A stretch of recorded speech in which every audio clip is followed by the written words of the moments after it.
Welcome to the Divorce Survival Guide podcast, where we have open and honest conversations about co-parenting, separation, divorce, and the hardest question of all, should you stay or should you go?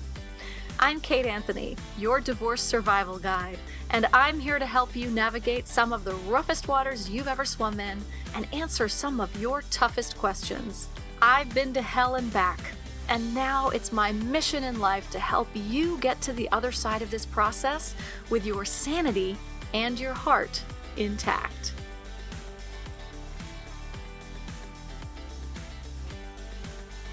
Welcome back. So, do you want to bust some divorce myths or what? My guest today is Eric Broder, and he is a divorce attorney.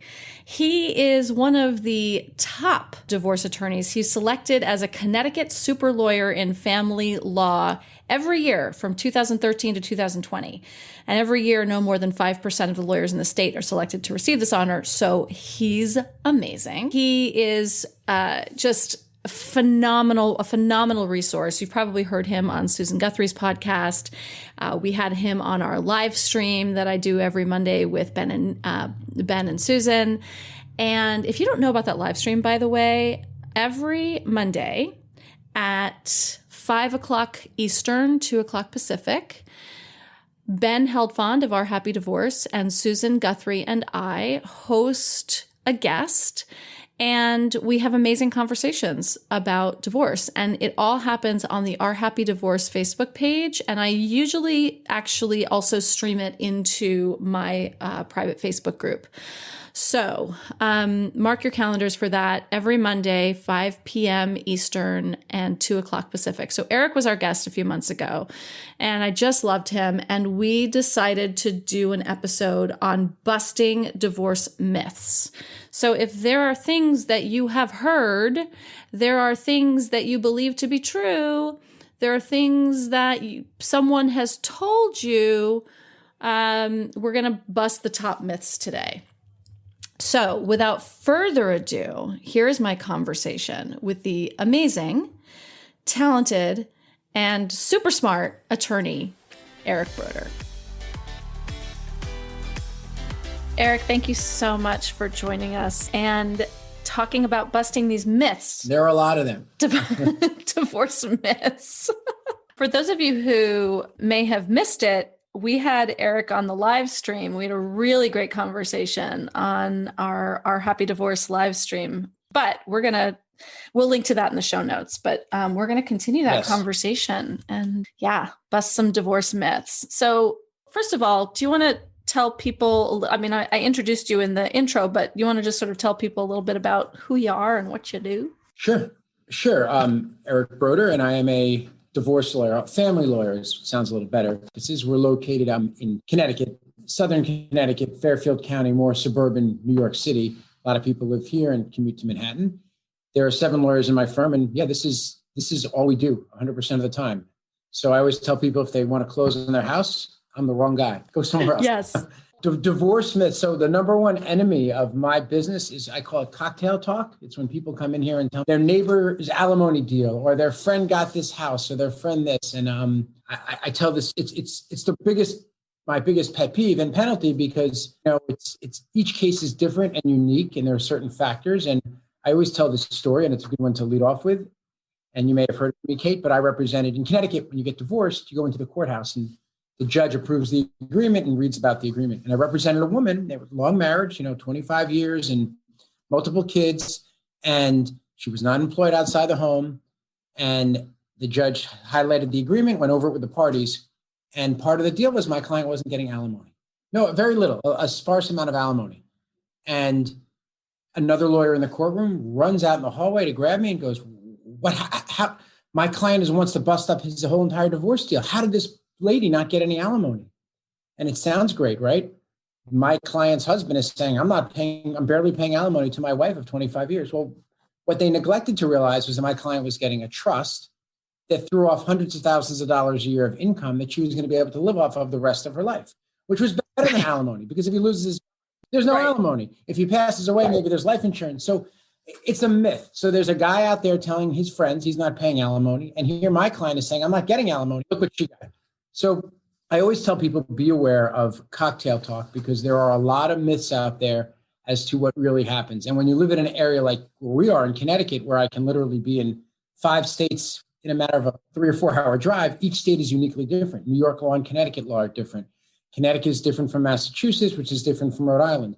In bigger states like your state, it's obviously, there are differences within counties often too. Even within our small state, different courthouses have different biases or different expectations. In the Stanford courthouse, where you have a lot of extreme wealth, hedge fund wealth, towns like Greenwich that people know, and Westport and Darien, for a person to ask for $30,000 a month alimony is not unusual. But you go into other places like Danbury, Connecticut, for example, where there's a lesser concentration of wealth, or Bridgeport, Connecticut. The judges there will look like you're crazy if you ask for the same amount of money in the same amount of case. So be careful and really listen to your lawyer. Yes. Your lawyer will tell you how it is for you. Yeah, I hear that so often too. Well, and especially, I run a Facebook group with thousands of women in it, and you'll hear people saying things like, well, in my divorce, I got this, or I did that. And I'm like, I have to step in and say, hold on, consult with your attorney, consult with an attorney in your state. This is right in your state. Doesn't matter what other people did. Everyone's situation is completely different. And I wish there were more consistent divorce laws. Sure. I wish we had a really clear-cut way of doing this throughout the country, but that's just not how we operate. So yes. All right. So don't get your divorce advice from cocktail talk. That's a huge one. Yes. Let's talk about the fault versus no fault, because everybody thinks, right? Everyone always says, well, all the states of the union are no fault states now. But it's a big but. So just down here in Connecticut versus New York. So it used to be you needed a reason to get divorced. You had to prove that your spouse, for example, had an affair, or there was somewhat of an abandonment, or there was some physical abuse, for example. You had to overcome that hurdle just to get a divorce. That's all changed. That's why we say no fault. You can wake up and decide you don't want to be married because it's Thursday, and you can get divorced. But fault in certain states actually can matter. So in Connecticut, for example, issues of affairs can come into play, issues of abuse, physical, emotional abuse, issues of drug abuse, alcohol abuse. All those things can be taken into consideration by a judge in determining how the assets are divided or how alimony is awarded. New York, it can't. Now, the one exception, if someone spends money on a boyfriend or girlfriend and buys a boyfriend a $10,000 watch, hypothetically, that's a dissipation of marital assets. That's wasting marital assets. So that you get a credit for. But if you had an affair with someone, the judges don't want to hear it. Some people think that's easier. It certainly makes for less interesting divorce cases and depositions. Right. On our end, it does matter. But I always caution people. It doesn't. If we were in a trial with a jury and there were 12 men and women in the town of Westport, where one of my offices is located, and someone had multiple affairs, you bet that guy or that woman would get about 15% of the assets. See you later. In Connecticut, 55-45 of a split of assets for an affair, for example, would be a big win. And most people, that would be a very big win. Maybe 60 would be a home run, and you need a lot of bad things. I mean, in and out of rehabilitation facilities, that type of stuff. And for most people, I tell them 50% of what you'll have today is really equivalent to 55% of what you'll have after you spend all the money on lawyers fighting it out. So settle the case. Either take 50% now or fight it out for months and months and months, or maybe now with COVID, years and years. And you might get 55% later, but the lawyers will get the difference. So it does matter. It matters more in the day-to-day structure of a case, though. I can tell you, if you have a hurt spouse, they're going to be less likely to want to negotiate as quickly or as fairly, and that's understandable. So you have to sometimes let cases lag a little bit, or address the issue and say, I'd rather overpay and get out. Right. Or hire a divorce coach and work on the emotional aspect of it so that and get someone who's more qualified to handle those issues and less expensive, and is going to be able to, yes, that's actually great advice, because then you're not bogging your lawyer down with those things either. Right. Exactly. So not right. therapists. Exactly. Or coaches. Right. Exactly. So it's really interesting, right? So like even in a fault situation, even in a state where it matters or where it can matter, doesn't matter a whole hell of a lot, right? It's like, right? It's not as angry and as furious and as justified as you feel. The court is just not going to get behind you and be like, yeah, like sick it to him. Not much, not as much as you would expect them. 10%, 10%. I mean, there are those types of cases. If you spend money on someone though, and I don't mean going out to dinner, but substantial amounts of money, the court's going to say, well, you bought her a pair of earrings for $20,000 or something. Obviously, your wife will get a credit for the purchase because she didn't want your girlfriend to have those earrings. Right. You're spending marital assets on that kind of thing. And that makes sense. Right. Yep. That makes perfect sense. But it does also make the cases, it's tougher to sometimes, cases are tougher to resolve when someone's having a relationship because you're dealing with the emotional hurt. And that's important to know. It is. And it becomes, the custody thing gets harder and you don't want your kid hanging out with that woman or, all of that stuff. And it is that, but that's emotional. That's not legal. That's correct. Right. Yeah. Mm-hmm. Yes. And these are the reasons that I always advocate for waiting and not rushing into the divorce process and making sure that you heal those wounds before you start, because not only does it, it's not going to get you what you want. You're going to spend a whole lot of money trying to get what you want that you're not going to get.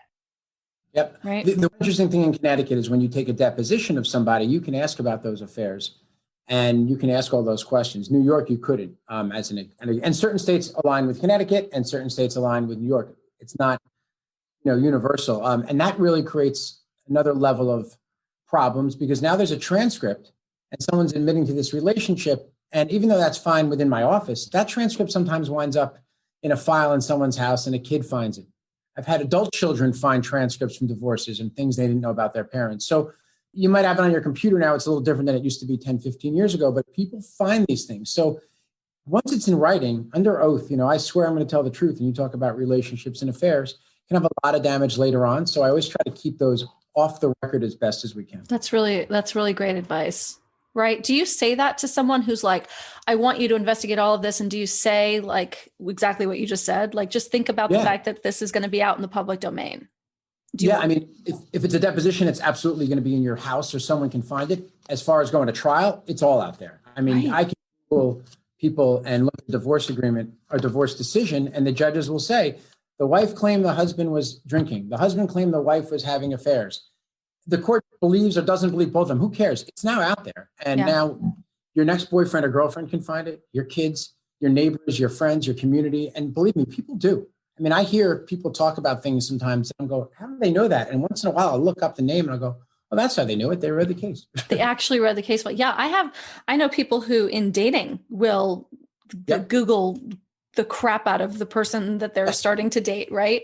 And these things come up. Yeah, they do. Yeah, they do. Yep, absolutely. All right, so let's move on to another myth. Should I get a job? So will it? And this comes up for me a lot with my clients where if they've been stay-at-home moms and they're getting divorced, an attorney will say to them, even like, well, don't get a job now because it'll impact your settlement. So I don't agree with that view. Now, I always think a lawyer maybe who's much older would give that advice. Totally. I don't agree either, by the way, for the record. I don't agree either. and here's a few reasons. So I can speak to maybe a little more of a wealthier area where there are more, I hate the word traditional, but more old-fashioned and traditional stay-at-home mothers, because if someone makes enough money and they want to do that and that's their decision, great, it happens. Getting a job, and there's a lot of benefits to it. First of all, and I'll speak to our courthouse here where there are 3 very, very qualified female judges who busted their butts in their legal careers. I knew them when they were lawyers and raised families, and now they're on the bench. They are going to admire and respect somebody, a woman, for example, who got a job even during the divorce process, even if it's part-time, not working for 15 years, and now I'm working part-time or working full-time. They're going to respect that. Now, will you get less alimony? Yeah, you will. But if you're making $50,000 a year and you were getting $50,000 in alimony, a judge isn't going to say, now you get zero. They wouldn't do that because why would you work? A judge may say, you know what, instead of 50, he's going to pay you 30 or 35. But at the end of the day, now you have $85,000. Right. That's the 50 you would have had for staying home. It's going to look more favorably upon you. And guess what? Your husband might lose his job in 2 years or get a substantial pay cut. Something may happen. He may get sick, your ex-husband now. And if that happens, you're not getting that $50,000 anymore. You're not even getting that $35,000 anymore because he can't work and he can modify and reduce his obligation for whatever the reason is. We saw that happen with COVID a ton. We saw it happen in 2008 when the world kind of fell apart. People were paying huge alimony sums, no more. So if you're working, at least you can mitigate the damages, support yourself, and guess what? You're going to be a lot happier. And set a great example for your kids, right? You're getting up and working. I mean, that's a big benefit. So the old rule of don't go to work, I throw that out the window. I want a client that's nothing better than saying, Your Honor, during the divorce process, she got a job. Right. Exactly. I think the court looks favorably on someone who makes a good faith effort to support themselves and then may need some supplementing. Yes. Right. But the good faith effort, I think, is really important. And I think you're right. It's important for their self-esteem. It's important for their kids. It's important for, it's just important. I know I do. It's funny. I've had clients come back to me, and most people don't want to see me when the case is over. I'm sure I'm not a great reminder of a happy time in their lives, but I have run into clients around, and I've had clients call me and tell me about their job and about their situation. And the one thing I also hear about it is, divorce is a big change. Now you're split. Now you're living in two separate households. Often, not all the time, but if that person's in the same house with the kids, the only thing that's changed is somebody's moved out. And if they're working, they're still home doing the same thing, but someone moved out. But now they're working. They've changed their everyday life in such a positive way. They're around other people. They've got, responsibility. And it's a big self-esteem booster, exactly what you said. Yeah. Yep. Absolutely. Absolutely. So get a job, ladies. I mean, look, I have all sorts of feelings and thoughts about women staying home and raising their kids. I'm not against it, but the return on I think we go into it blindly, and the return on investment that we're making is not remotely commensurate with what we put in. That's right. And what we give up. So I have a whole feminist rant about that I'll save for another time. So Eric, are assets always divided 50-50? Is this like California is a 50-50 state? Like, does that? I hate answering it this way. It depends, right? Some states have different rules about premarital property and inheritances. Those are the two biggest examples. So like New York State, if you bring property to a marriage and you don't commingle it, I don't care what you're worth. You can be worth $1,000 in a joint bank account, and that's it. And have $1 million that you brought to the marriage that sat there. That $1 million is your money. And in Connecticut, that would all be in the pot. We don't differentiate between separate property and property earned during the marriage. Now, in that hypothetical, if that's all you had was that $1 million and you're married 25 years, it's going to be 50-50 pretty much. But if you only married a few years, it wouldn't be 50-50. It might be, I make 80-20, 70-30, who knows? So that's one aspect where the laws are different. But generally speaking, when people come into a marriage in their late 20s, early 30s, mid 30s, and they don't have much, and they get married and they're married for a long time, it's almost generally the rule is 50-50. We have what we call equitable distribution, and a lot of states do, where they look at a lot of factors: how long you're married, the source of the assets, do they come from inheritance, for example, or separate property, and your age and all those different, your opportunity to get employment. But generally, judges have told me, even though they're not supposed to, mentally they start at 50-50 and say, why wouldn't it be? And often it winds up 50-50, especially in a long marriage. So in Connecticut, premarital assets are considered marital property? Yes, everything is considered marital. Wow. Even inheritances. So, oh, wow. But the rule, we don't have like a chart or a table or a rule, and some states do this where, let's say you're married 15 years and the day before the wedding or the day after the wedding, someone died and left you $1 million. And again, you left it totally separate. And now you're worth, I'm making these numbers up, you're worth $15 million. Well, they might go, 15 million, they get 7.5 and that person can keep the million because what's it going to make? No big deal. But maybe you're worth $1 million on your own. And then there's $1 million of $1 million in a marriage and $1 million of an inheritance. Now they're going to say, if I split $1 million, 500 each, and then I give that $1 million to the person that inherited it, that's a pretty unbalanced division of assets. So some of that will come into play. Wow. So if the inheritance is received later on in the marriage, it's more likely to be more treated separately, but it's all up for grabs and all for consideration. I can tell you that the best rule sometimes is if someone gets a large inheritance that's been in the marriage for a while and we're fighting about it, I always just say, let's escrow money for college for the kids. Let's take inheritance and stick something for college for the kids. And that's usually a tiebreaker. But like New York, separate property, if kept separate, is your separate property. California, once you're married a while, I think it's 10 years, it's all pretty much community property and it's treated differently.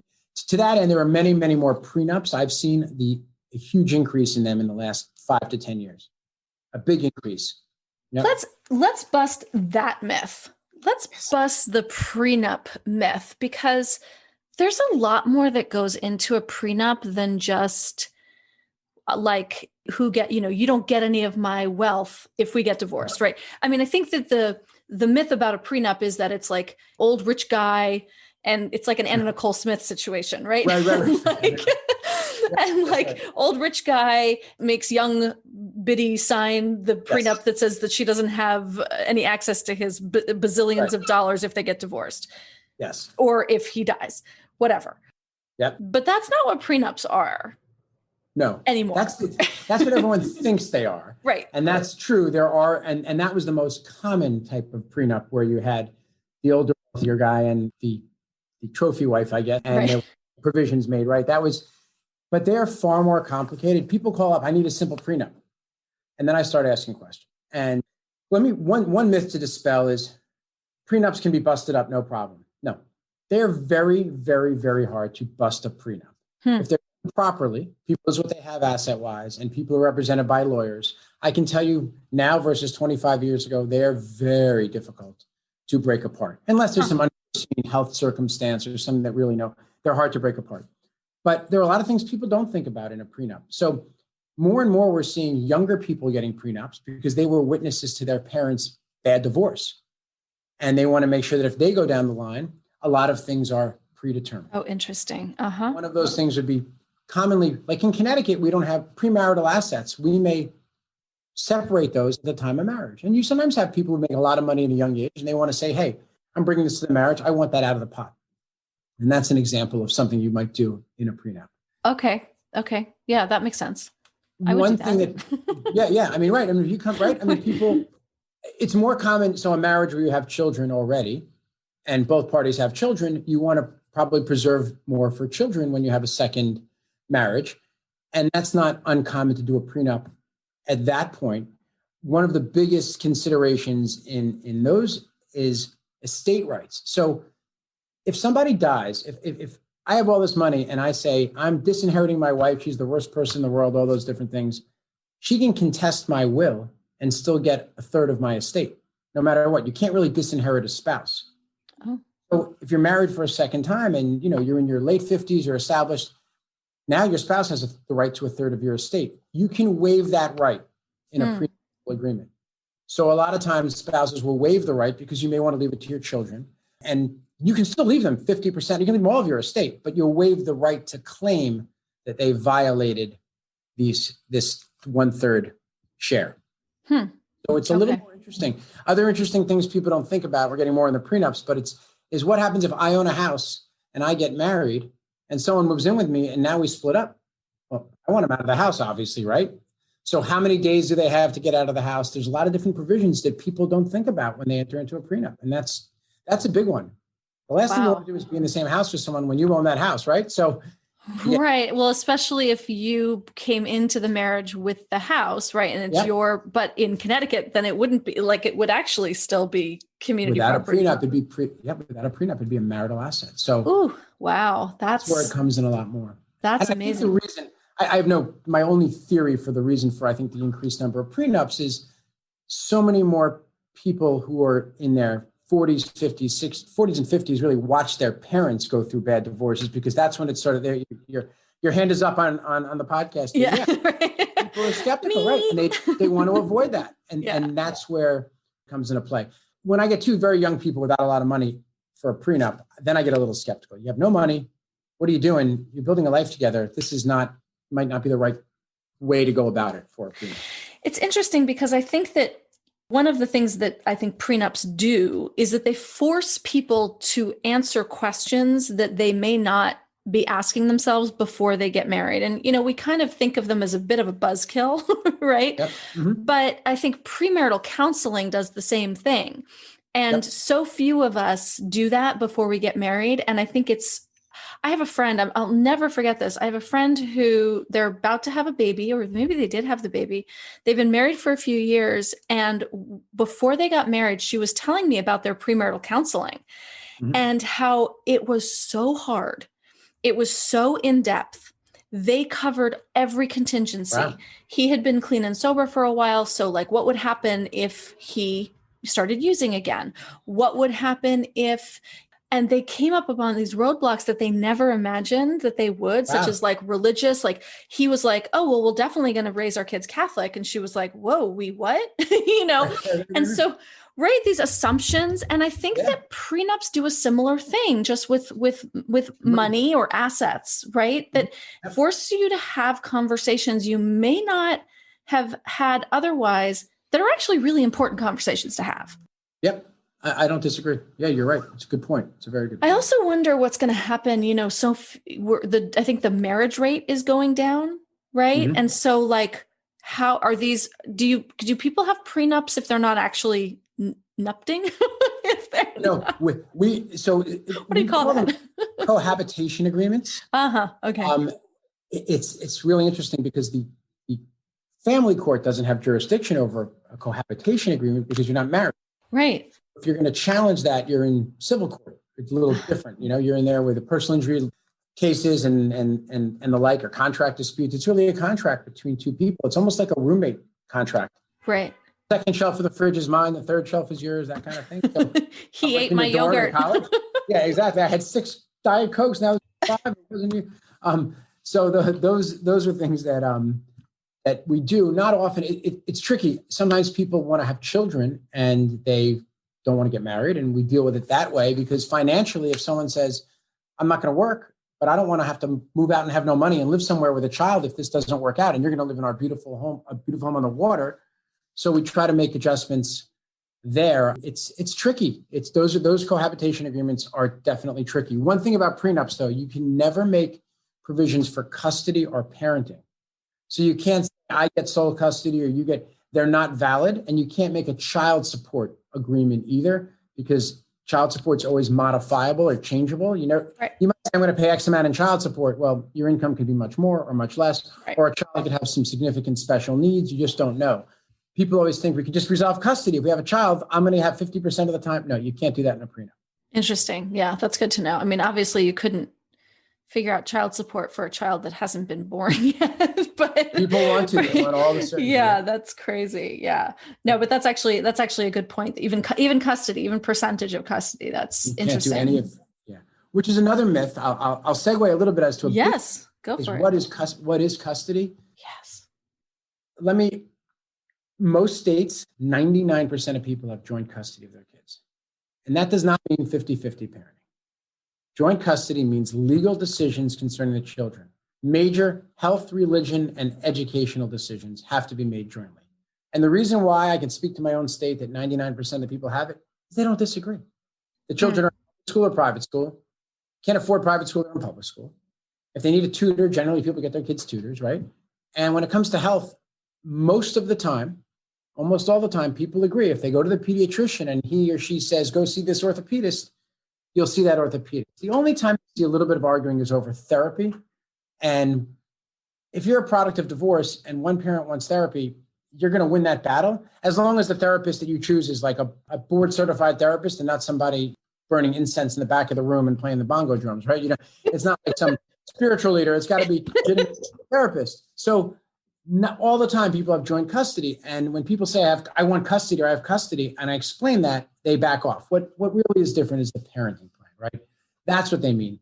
Some people call it physical custody, and some people call it what a parenting plan is. And that's where people might have different plans every other weekend, 50-50, different types of structures. So people should be careful when they talk about what custody is or hear people talk about custody. Okay. So, but then let's talk about actual parenting time too, because I hear all the time from people like in my Facebook group or my clients, and, women are like, but I'm the mom. So, I should obviously get full custody. And what they mean is full parenting time. They want 100% parenting time. And, my response to that usually is that's usually not how the law works.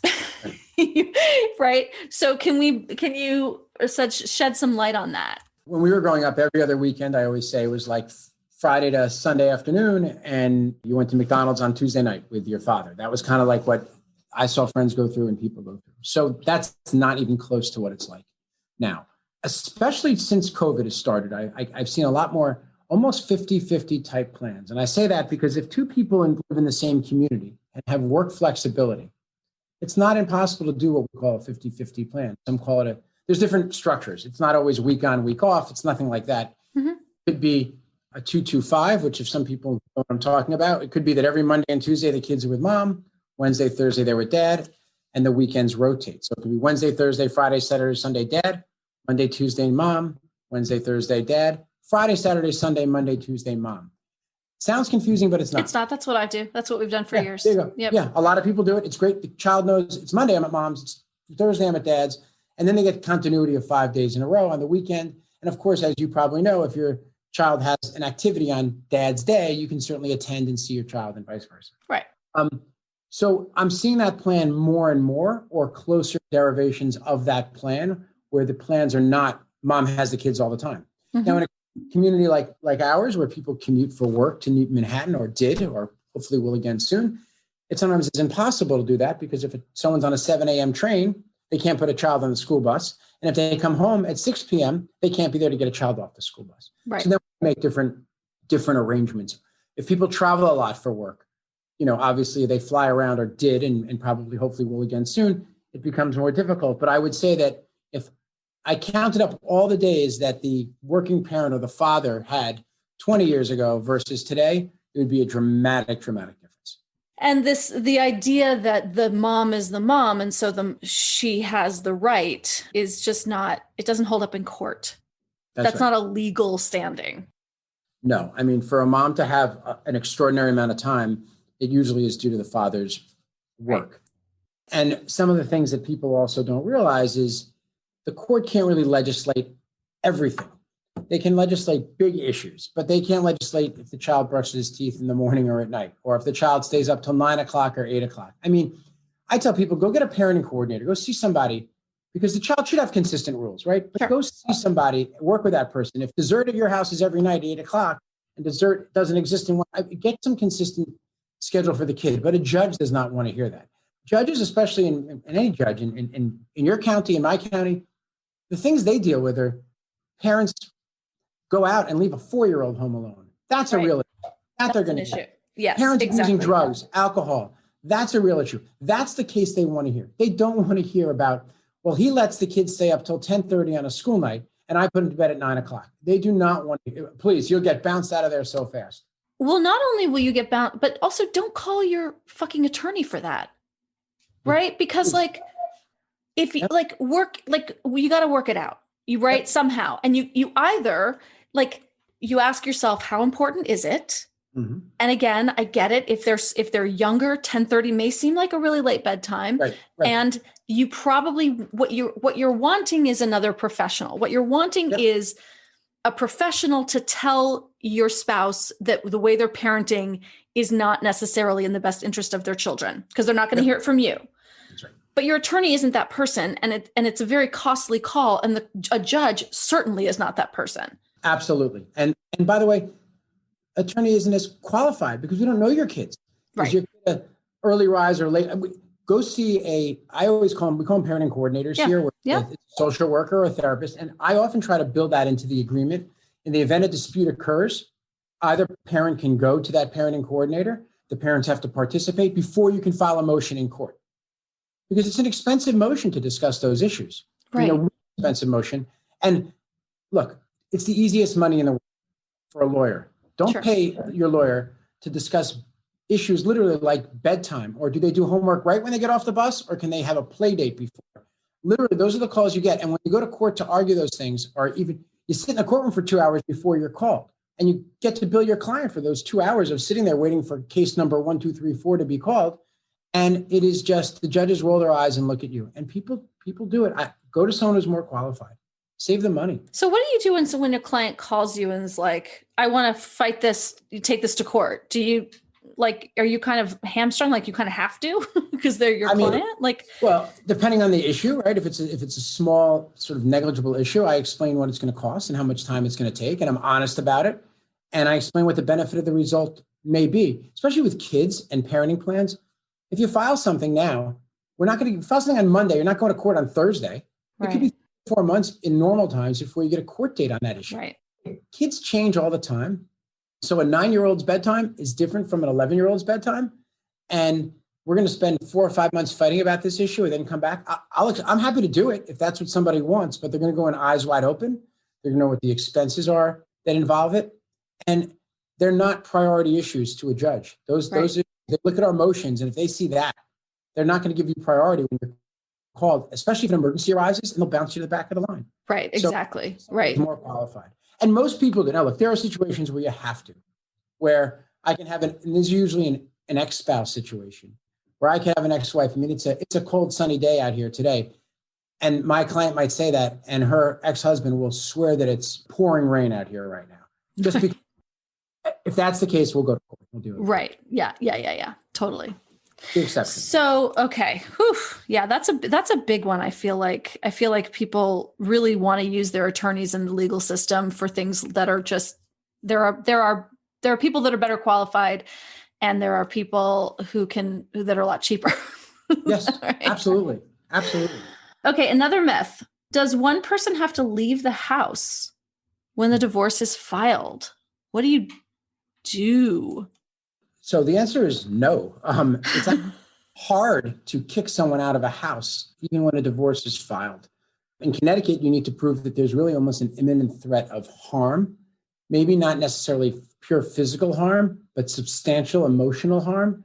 And I don't just mean yelling and fighting like two people who are getting divorced that don't get along. I mean really abuse. Yeah. Right. And even then, it's very, very hard to get someone out of the house. Now, the old school lawyer would say, stay in the house, make your spouse miserable, and she may be more likely to settle the case. Better advantage to you because they'll do anything at any cost to get you out of the house. My attitude is get out of the house because they can't wait to see this. So get out as soon as you can, somewhere comfortable. Don't, as long as you can afford it too. I mean, if you're living in a beautiful big house and you can only afford a studio walk-up and you have 3 kids, that's different. But get reasonable, temporary that you can rent. But I also tell people, don't just leave the house unless you have a parenting plan in place. Because the last thing you want to do is move out. And then sometimes someone will say, well, you can't see the kids, and they won't let you see the kids. And now you're not in the house, so you can't see the kids that often. So I always say, let's jump in right away, figure out a way to extricate yourself from the house, and also get a parenting plan with the kids, even if it's not exactly what you want, something a little more temporary that we can get into place. So it's not an automatic boot. You don't file and someone leaves the house, not at all. Now, what about abandonment of property? Yeah, abandonment's sort of a misused term. I mean, abandonment means I'm out of here. I'm not paying the mortgage. I'm not paying the bills. And you're not even going to see me. And I'm not being involved in our kids' lives. That's general abandonment. That doesn't really. So the word is usually tortured a little bit. But yeah, you would then, if you abandon and leave a house, and you stop providing financial aid, the other lawyer is going to file a temporary motion to get some support, some temporary alimony or child support for you to contribute to that house. It's a really bad move, though. If I'm your lawyer and you move out of the house, you're going to still support the house where your children live. Sure. But what about, so, I mean, I have a lot of people who get I think in certain states, if you move out of your house, you are sort of relinquishing your rights to the house. No, you're not relinquishing title or right. It's still an asset. It's still an asset of marriage, right? You're not. And even if it's titled in your name and you move out, you're not. Okay. That's right. It's still an asset of the marriage. But what is the likelihood of you actually getting the house if you want the house? Yeah, that's sometimes I will say usually when you leave, you're out and you probably aren't going to get the house. Once in a while that happens. Mm-hmm. It's also an emotional struggle too. Again, more often the woman will stay in the house with the children if she's working part-time or working less. And now you may want that house as part of a divorce, and you may even offer a great financial situation. But emotionally, I often find it hard for, in this example, the woman and kids to move somewhere else, and you stay in the marital home and the kids come visit you every other weekend, for example, in the marital home. That's tough for the woman to emotionally address. And that becomes a little bit of a selling of a point. So much so that if we sell a house as part of a divorce, because a lot of people can't afford to keep the marital home, right? Right. If you're doing well and you're working, making money, and maybe not saving, but supporting your lifestyle and you're comfortable, now you need 2 houses. Mm-hmm. Okay? You can rent, a second phone bill, electric bill, cable bill. You can't afford to keep that one house. So now you have to sell it. So sometimes I've seen men, sometimes I'm using this from a particular case, the house went on the market and he turned around and bought it. Right? House on the market, we agreed to sell it. I'm the best offer and I'm buying the house. Wow. Sometimes we put language in there that neither spouse can purchase it from the other without joint consent or have an agent act on their behalf. Because I have seen the guy who then starts an LLC and calls it XYZ LLC. And guess who buys the house? The LLC. And guess who moves in the house the next week? Wow. Wow. We dealt with that. That's crazy. Tricky stuff. Yeah. And also I just for one of the biggest financial mistakes that women make is fighting for the house, Yes. because even if you can afford it now and with spousal support or whatever, I wanted my house so desperately. I was so emotionally attached to my house. I still am. My ex and his wife sold it last year, and it was like so heartbreaking to me. Yep. I still have trouble driving down the street that it's on because I love that house so much. But I like ran the numbers and I was like, I mean, okay, for the next couple of years, but after that, yeesh. And you don't know what the market will be when you go to sell it. And that's the problem. So you've got to be really careful. A lot of people, if you have a house worth $400,000 and you have $400,000 in other assets and you keep the house and your spouse keeps the $400,000 in liquid assets, that's not good. That's not good. House rich or house poor, whatever you want to call it. Yeah. Right. You really need, I always say, especially towards the end of a case, get a financial planner involved. I actually settled the case yesterday. We're bringing somebody in to help my client. She's going to keep the house as part of it because it's doable, not in the long term. So she's meeting with a financial person today to tell her how to do it while their child, who's a junior in high school, finishes out high school. Yeah, this is a great one for a CDFA to run the numbers. For sure. So we were going to also bust the myth of the modern parenting plan. Did we kind of cover that a little bit? Yeah, sort of covered. Yeah, I think we kind of covered that with the 50-50. Yeah, I think so. Yeah. So, okay. Any other myths or anything else that you want to leave people with? I mean, I always go back to the way we started with is just be careful who you listen to.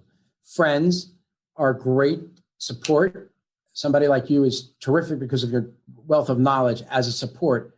But at the end of the day, talk to your lawyer. Let them be the one that advises you about what happens in your state, in your jurisdiction, what the cultures are. That's the one who's got to tell you how it is. Absolutely.